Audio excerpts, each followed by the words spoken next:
قال رسول الله صلى الله عليه وسلم لا يؤمن أحدكم حتى أكون أحب إليه من والده وولده والناس أجمعين. وقال رسول الله صلى الله عليه وسلم لا يؤمن أحدكم حتى يحب لأخيه ما يحب لنفسه أو كما قال رسول الله صلى الله عليه وسلم. گورنر ہاؤس میں ایئر وائی ڈیجیٹل کے تحت، ایئر وائی کیو ٹی وی کے تحت مسلسل محافل ہو رہی ہیں، اور ہو سکتا ہے آپ میں سے کچھ لوگ ریگولر آ رہے ہوں اور پورے ورلڈ میں یہ پروگرام دیکھا جا رہا ہے. تو یہ بڑی سعادت کی بات ہے کہ ایسے پرمسرت موقعوں پر چند کلمات نبی کریم صلی اللہ علیہ وسلم کی شان سے متعلق قرآن کے بارے میں، حدیث کے بارے میں کہنے کی سعادت حاصل ہو رہی ہے. کیونکہ ٹائم بہت مختصر سا ہے، میں آپ سب سے گزارش کروں گا کہ تھوڑی دیر کے لیے اپنی باتوں کو منقطع کر کے غور سے قرآن و حدیث کے فیض کو حاصل کرنے کی کوشش کی جائے. آپ نے لفظ فیض سنا ہوگا کہ جی بڑا فیض حاصل ہوا. فیض اس اثر کا نام ہے جو کسی تک پہنچ کر اس میں مثبت تبدیلی پیدا کر دے. مثال کے طور پہ کوئی بے نمازی ہو، کسی بزرگ کے پاس بیٹھا اور اس کے بعد ان کی نصیحت سن کر یا شخصیت سے متاثر ہو کر ماحول کی وجہ سے نمازی ہو گیا، تو ہم کہیں گے ان بزرگ کا فیض جاری ہوا ہے. گندہ ذہنی نکل گئی، پاکیزہ ذہنی حاصل ہو گئی، ماں بہن کی گالیاں زبان سے ہٹ گئیں، پاکیزہ کلمات جاری ہوئے، بیوی بچوں پہ ظلم کا سلسلہ منقطع ہوا، ان کا حق ادا کرنے کا سلسلے کا آغاز ہوا، تو ہم کہیں گے اس نے فیض حاصل کیا ہے. کسی بھی محفل مجلس میں جب آپ بیٹھیں تو دیکھیں کہ آپ کو فیض ملا ہے کہ نہیں ملا. اگر وقتی طور پہ عارضی کیفیت آپ کی تبدیل ہو اور باہر نکلنے کے بعد پھر وہی حرام کمانے کی جستجو، بے نمازی پن، سنتوں کی دشمنی، بہنوں کی بے پردگیاں، گھر میں لڑائی جھگڑے، فتنہ فساد، وراثتیں دبانا، پلاٹس دبانا، غلط قسم کے حرام کام کرنا، انٹرنیٹ سوشل میڈیا پر جا کر اپنی نفسانی خواہشات کو پورا کرنے کے لیے وقتی طور پر ہی صحیح لیکن اللہ تعالیٰ اور اس کے رسول کی تعلیمات کو بالکل فراموش کر دینا، اگر یہ چیزیں ہمارے ساتھ ہیں تو اس کا مطلب ایسی محافل کا کوئی فیض حاصل نہیں ہوا. ہم صرف آ کر بیٹھ کر وقتی طور پہ قلبی کیفیت کی تبدیلی کو ہی فیض کا نام دے دیا تھا، تو یہ حقیقتاً فیض نہیں ہوتا. کوشش کرنی چاہیے، اور یہ میں ایک عالم دین ہوں، مجھے آپ سے زیادہ یہ سوچ اور فکر پیدا کرنی چاہیے. ہم کبھی یہ نہیں سوچیں گے کہ چونکہ میں عالم مفتی ہوں تو ہماری تو بخشش ہوئی، بلکہ ہماری سوچ یہ ہے کہ آپ سے زیادہ ہماری گرفت ہوگی. اس لیے میں اپنے سامنے ایک آئینہ رکھ کر پھر میں آپ سے بات کر رہا ہوں. تو اس لیے میں تمام بہن بھائیوں سے گزارش کرتا ہوں کہ تھوڑی دیر کے لیے اور پورے ورلڈ میں جتنے مجھے سن رہے ہیں وہ ذرا غور سے چند باتیں سماعت فرما لیں. میں نے 2 حدیثیں آپ کی خدمت میں ذکر کی ہیں، بڑی معروف حدیثیں. پہلی حدیث تو یہ ہے کہ نبی کریم صلی اللہ علیہ وسلم نے ارشاد فرمایا کہ لا یؤمن احدکم حتی اکون احب الیہ من والدہ وولدہ والناس اجمعین. تم میں سے کوئی بھی شخص اس وقت تک کامل مومن نہیں ہو سکتا جب تک کہ میں اسے اس کے والد، اس کی اولاد اور تمام لوگوں سے زیادہ پیارا نہ ہو جاؤں. یعنی جب تک ہم سب سے زیادہ محبت نبی کریم صلی اللہ علیہ وسلم سے نہیں کریں گے ہمارا ایمان کامل نہیں ہوگا. یہاں 2 چیزیں ہیں، ایک محبت رسول اور ایک محبت رسول کا تمام محبتوں پر غلبہ. سرکار نے محبت رسول خالی بیان نہیں فرمائی اپنی محبت، بلکہ فرمایا تمام لوگوں سے زیادہ محبت، یعنی غلبہ محبت رسول کا تقاضا ہے. اب ہوتا یہ ہے کہ آپ نے یہ بات سنی، اگر میں آپ سب سے کہوں کہ بھئی کون کون سرکار سے محبت کرتا ہے، کہیں گے ہم کرتے ہیں. اچھا آپ مخلص ہیں اس محبت میں؟ بالکل مخلص ہیں.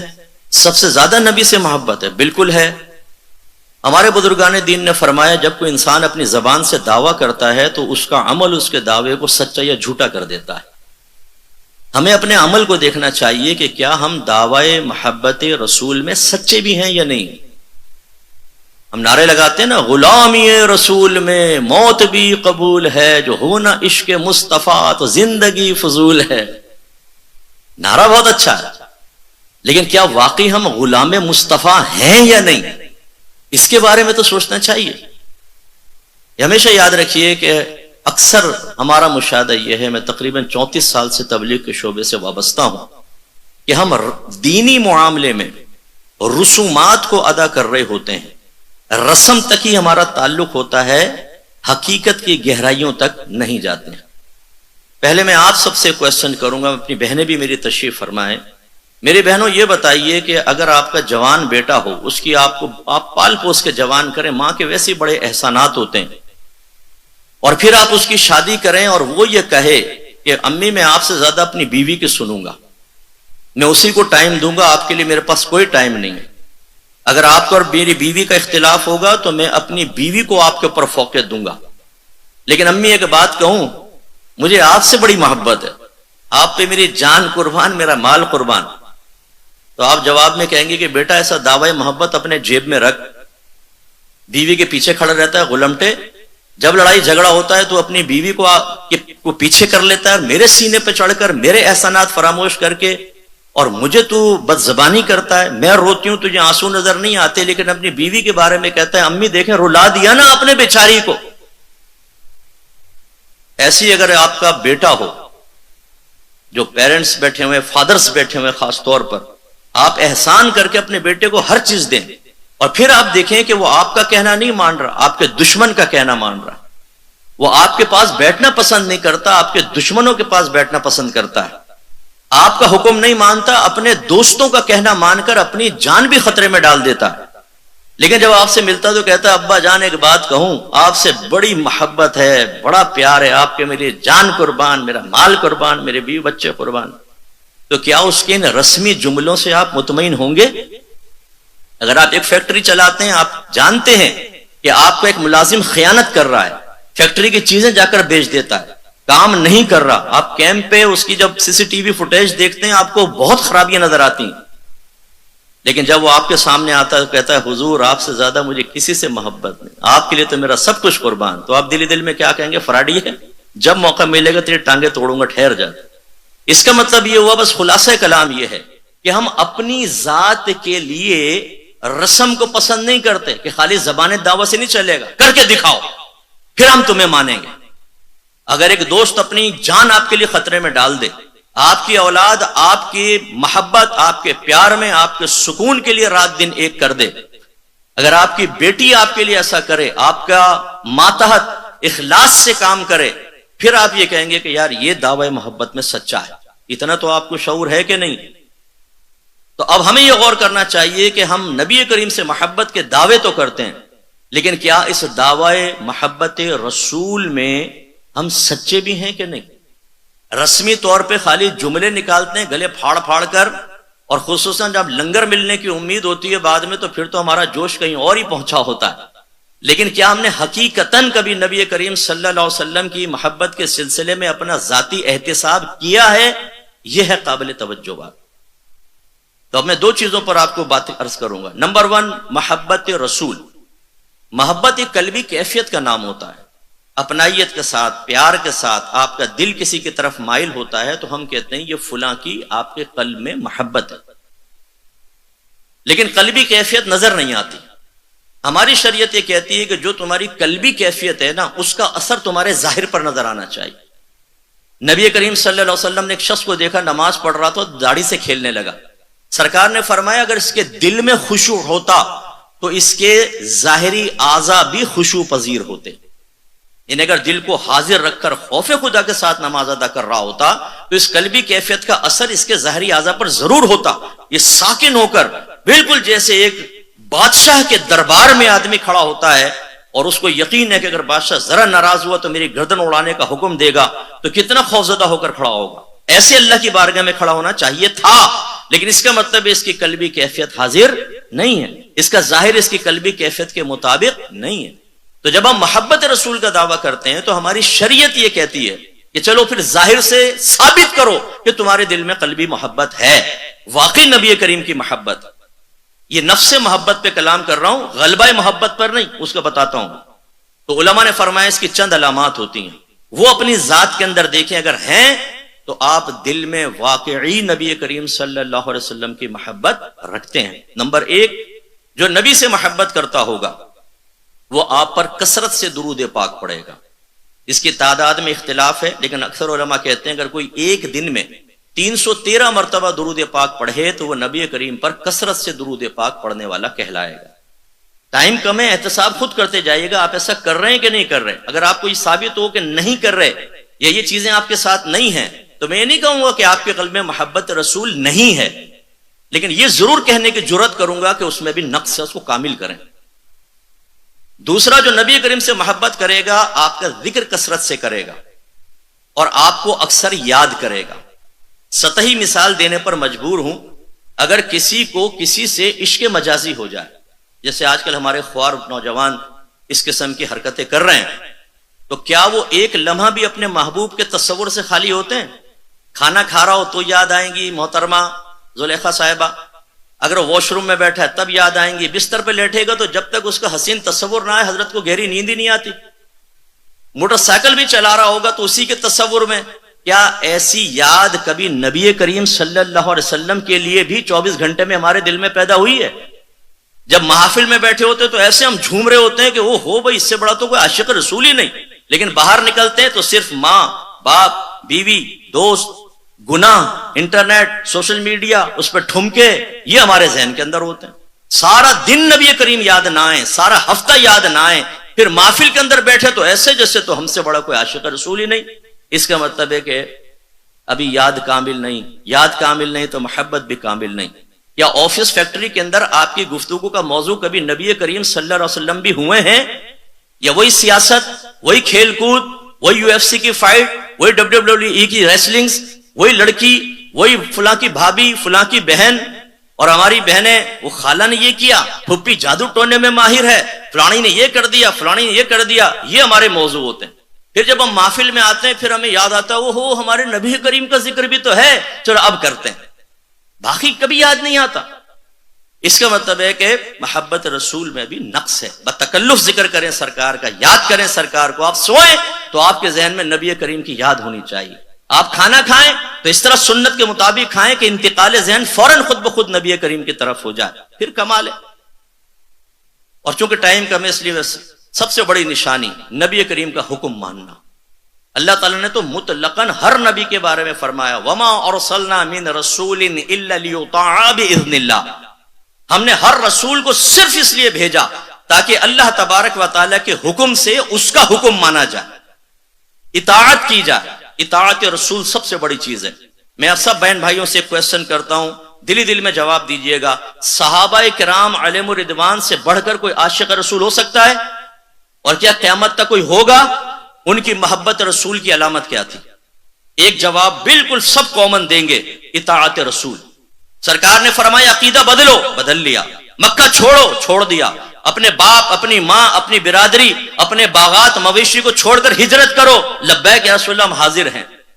سرکار نے فرمایا جہاد پر جاؤ. نئی نئی شادی ہوئی ہے، چھوٹے چھوٹے بچے ہیں، صحابی جہاد کے لیے جا رہے ہیں تو بچے دامن تھام رہے ہیں بابا بابا کہہ کر، لیکن انہیں جدا کر کے نہیں، میرے نبی کا حکم ہے، اللہ کا حکم ہے، اس لیے تمہیں توڑتا ہوا چھوڑ کر جاؤں گا لیکن میں اللہ کے راہ میں جہاد کروں گا کیونکہ نبی کا حکم ہے. پہلے شراب حلال تھی، جب سرکار نے حرمت کا حکم بیان فرمایا، حضرت انس بن مالک رضی اللہ تعالیٰ عنہ کہتے ہیں کہ لوگوں نے اپنے گھڑے گلیوں میں لا کے توڑ دیے اور مدینے کی گلیوں میں شراب ایسے بہ رہی تھی جیسے پانی بہتا ہے. جس چیز کا حکم دیا فوراً لبیک حاضر.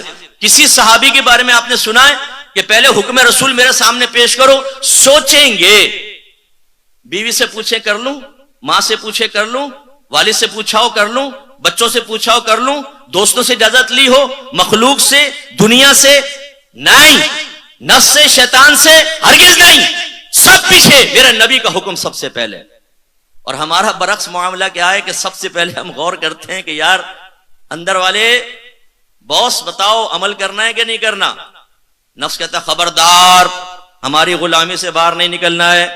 شیطان اگر کہتا ہے خبردار ہماری دوستی ختم ہو جائے گی، ہم کہتے ہیں فکر مت کرو، تمہیں کم سے کم ناراض نہیں کروں گا، قرآن چھوڑ دوں گا، حدیث چھوڑ دوں گا، اللہ ناراض ہو رسول ناراض ہو کچھ بھی ہوتا رہے، آخرت برباد ہو جائے، عذابات قبر میری طرف متوجہ ہو، بری موت میری طرف متوجہ ہو، لیکن میں مانوں گا تمہارا کہنا. بولو کرنا کیا ہے؟ وہ کہتا ہے بیٹھ سوشل میڈیا پر اپنی آنکھوں کو گناہوں سے بھر، اور ہم کہتے ہیں لبیک. فوراً ٹک ٹاک کھولی، ٹھمکے دیکھنے شروع کر دی عورتوں نے۔ یہ ہے محبت رسول۔ کہاں ہے اطاعت رسول؟ سب سے بڑی نشانی۔ اور آخر میں غلبہ محبت رسول کی علامت کیا ہے؟ یہاں صرف محبت رسول نہیں، غلبہ محبت رسول کا تقاضا ہے۔ غلبہ محبت رسول کی علامت یہ علماء فرماتے ہیں کہ اگر ماں، باپ، بیوی، بچے، دوست، احباب، باس، دنیا، نفس، شیطان، مخلوق، ان کا کوئی حکم تمہیں ملے، کوئی ان کی طرف سے سجیشن ملے، کوئی پسند ناپسند ملے، لیکن آپ یہ دیکھیں کہ نبی کریم کا حکم اس کے خلاف ہے، سرکار ایک چیز کو پسند کر رہے ہیں، یہ ناپسند کر رہے ہیں، لیکن سرکار پسند، اگر آپ سرکار کے حکم کو، سرکار کی پسند کو، سرکار کی ناپسندیدگی کو، ان سب پر فوقیت دے دیں تو اس کا مطلب ہے آپ نبی کریم سے سب سے زیادہ محبت کرنے والے۔ میں اپنی بہنوں سے دائرہ ادب میں گزارش کرتا ہوں، آپ پردہ کیوں نہیں کرتی ہیں؟ کیونکہ آپ کا نفس کہتا ہے خبردار جو تم نے پردہ کیا۔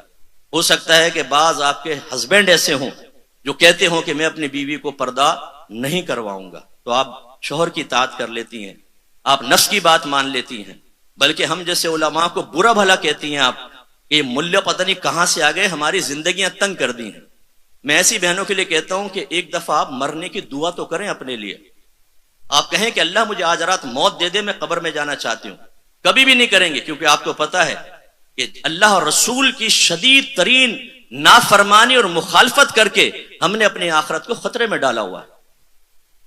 اس لیے یاد رکھیں، یہ ہے محبت رسول جو علامات بیان کی، اور یہ ہے محبت رسول کا غلبہ۔